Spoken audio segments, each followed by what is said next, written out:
Let's go next to Louisville and Florida State. This is the ACC championship. This will be Saturday, 8 o'clock Eastern time on ABC. And I love the matchup for a few reasons. One, I think it pits two exceptionally good offensive minds. I mean, we're talking about super elite play callers in Mike Norvell and Jeff Brom. Two head coaches that continue to call the plays, and they know how to create problems for the opposing defense, and they have tendencies, and they will stick to those tendencies, and then they'll break them, and they'll marry up their run game to their pass game. I thought with Norvell in particular, he has a run play that looks a certain way, okay? So just visualize a run play. And then he has a play-action pass that looks the exact same way the run looks. Then he has a screen that looks exactly the same way as the run and the play action look. I mean, he has variations to every single look. So he marries it all up and does an amazing job. And I think Jeff Brom, very few coaches in college football do as good a job as Jeff Brom in understanding his own personnel. Okay, we struggle here at this position, so we are not going to let that position beat us. We're going to do this. So for instance, dating back to his time at Purdue, they struggled along the offensive line. They ran about 12 screens a game. This year, he's got elite running backs, two of them. We're going to pound it with those guys. And how are they most comfortable? They're really comfortable operating out of the pistol. They're really good running out of the shotgun. They're really, really solid. So I think both coaches do an amazing job with their personnel and put a lot of strain on the defense and marrying up run pass, using motion to their advantage, and creating a lot of issues. Let's start with Florida State's offense. Now they won the game against Florida, but they clearly did not look offensively the same way they did in the first 10 and a half games of the year with Jordan Travis under center. Okay, they didn't. Now, Tate Rodemaker, ironically, came off the bench against Louisville last year and led Florida State to a comeback victory on a Thursday in Louisville. Now, last week, it wasn't necessarily the most efficient day, hardly, but the main thing for Rodemaker was zero. That's zero interceptions. There were plenty of situations where he could have forced throws, but he didn't. He was smart, and he managed the game really well, especially on the last drive of the first half and the first drive of the second half. Those were really, really important. Now, in those series, Rodemaker converted on a 3rd and 9 and a 3rd and 10. He also hit Jaheim Bell for the 29-yard gain. And it's not a coincidence that Tate Rodemaker came right back in after he got hit. They made a good pre-snap adjustment that led to Trey Benson going 26 yards for basically the game-sealing score. Now, the wide receivers are amazing. We know that Keon Coleman's amazing. Johnny Wilson is also a handful on the perimeter, but let's not lose sight of how important Jaheim Bell might be in this game as well, as far as Louisville's offense is concerned. Now, Jack Plummer, the main issue for him, interceptions. That's the key. When he's smart with the football, they win. When he's not smart with the football, they get in trouble. So he has got to be really, really smart against an excellent pass rush. Jared Verse coming off the 2.5 sack performance, not to be outshined by Patrick Payton on the other side. Two elite edge defenders and probably the best secondary that Louisville's seen this year. So I don't think you're going to want the ball in Jack Plummer's hands in this game. FSU in the back end is excellent, and they can rush the quarterback. They have to stay in manageable down and distance. They have to stay on schedule. That starts by running the football. Jawar Jordan reminds me a lot of Devon A-Chain at Texas A&M when he's healthy. The problem, he's been a little bit banged up from time to time. He's had a knee. He's had a hamstring. Is he at 100% for this game? Because if he is, he's a game breaker. The other guy is Isaac Orendo. In Jawar Jordan's absence, he's really stepped up. Has shown some big play potential the last few weeks that we didn't know he had, but he's an excellent 1-2 punch. To the lightning that is Jawar Jordan, he is the thunder, but he's also shown some lightning the last couple weeks as well. The offensive line, I think, is rock solid, and their best receiver is Jamari Thrash.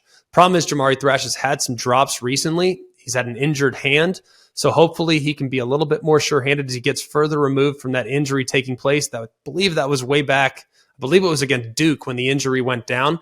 So he hasn't been quite the same the last few weeks, but he's still a very effective player and can scare the defense if he can create some space in the open field. The big thing in this game is they have to start fast. This is Louisville, that is.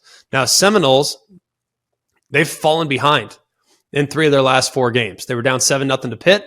They were down 13-0 at home against North Alabama. They were down 12-0 against Florida. Some of the slow starts, as Mike Norvell kind of point to, he said, well, you got rivalry game, you got senior day, you got some emotional moments that have gone on. So there have been some guys maybe making some mistakes, maybe pressing a little bit. I mean, look at Trey Benson, maybe their best player. They run into an 11-yard loss on the first carry last week against Florida. Worse, Florida State has faced first half deficits in 5 of their last 6 games away from Tallahassee. The only time they didn't was when they routed Wake Forest a few weeks ago. It feels like months ago now at this point. The run game is imperative in this game, and I think Louisville has to be exceptional running the football, a prolific 1-2 punch like I've already talked about. They are 2nd and 4th. Jawar Jordan and Isaac Rendo are 2nd and 4th in the ACC respectively in yards per carry. Jawar Jordan 6.4, Isaac Rendo 6.1, and both can break it, that's for sure. They have some big carries too. 11 carries of 30-plus yards that tied for 10th in the country with Florida State alongside a few others. Now, I think it's really important for Florida State to create run lanes as well. They are pretty good when it comes to running the football. But I do think that Trey Benson and company, Lawrence Toafili, they have really good backs, and they're going to be real smart in the scheme, is not an overpowering offensive line. They're a line that creates leverage with pulls, gaps with pullers, counters, things like that. That's what they do. They do it with deception more so than they do with blunt force trauma. I think that's going to be tough against a very athletic and aggressive front for the Louisville Cardinals. Ashton Gelati's an All-American candidate. Ramon Puryear, I think, is really underappreciated. Cam Wilson's a handful off the edge with great speed, and Mason Reiger gives I think he gives great effort on the edges of the defense as well. So I think they're very good up front, but Ashton Gelati is the bell cow. They need to account for him in the run game because Louisville is very, very good against the run. Turnovers will be massive in this game. I already referenced the fact that Jack Plummer has at times turned the ball over way, way too much. Way too much. And the Seminoles, they don't have a lot of fumbles. Florida State doesn't have a lot of turnovers in general. Just 5 total turnovers this year. That's the fewest in the country.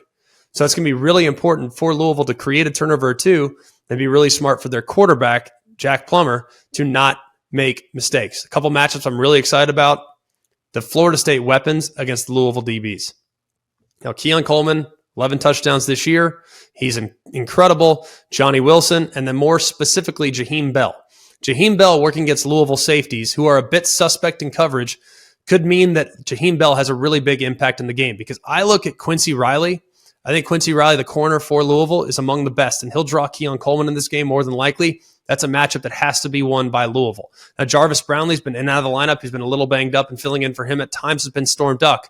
So he'll have his hands full more than likely with Johnny Wilson in the event in which Brownlee can't go. But hopefully he's missed the last few games.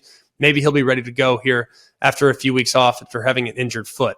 A couple trends in the game. Louisville is 6-0 against the spread following a loss since 2022. And Florida State is 5-0 against the spread in the last 5 when the line is between -3 and +3. So in close games, Florida State has found a way to get it done. So much has been made about Tate Rodemaker. So much has been made about Jordan Travis. People are not acknowledging how good Florida State is at all the other spots. They're not acknowledging it. I don't know why people are refusing to acknowledge how good Keon Coleman is, how good Jaheim Bell is, how good Mike Norvell is as a coach, how much of a matchup nightmare Johnny Wilson is, how good Jared Verse is, how good Kalen DeLoach is, how good Tatum Bethune is. They are elite in the secondary. People are acknowledging very much that, yes, okay, maybe Florida State is a little bit flawed at the moment at quarterback. I think people acknowledge that maybe Florida State along the offensive line is not a ground and pound bunch that's going to hold up real well against Michigan if they have to block them head up throughout the course of a 60-minute game. I acknowledge that, but I also acknowledge that Mike Norvell knows where his weaknesses lie, and he will find a way. I think Florida State gets this one in the ACC title game, and I think it's going to be a competitive game, a really competitive game. But I trust Tate Rodemaker at the moment more than I trust Jack Plummer to not make mistakes. And this game might be a game that is decided by who makes the biggest mistake.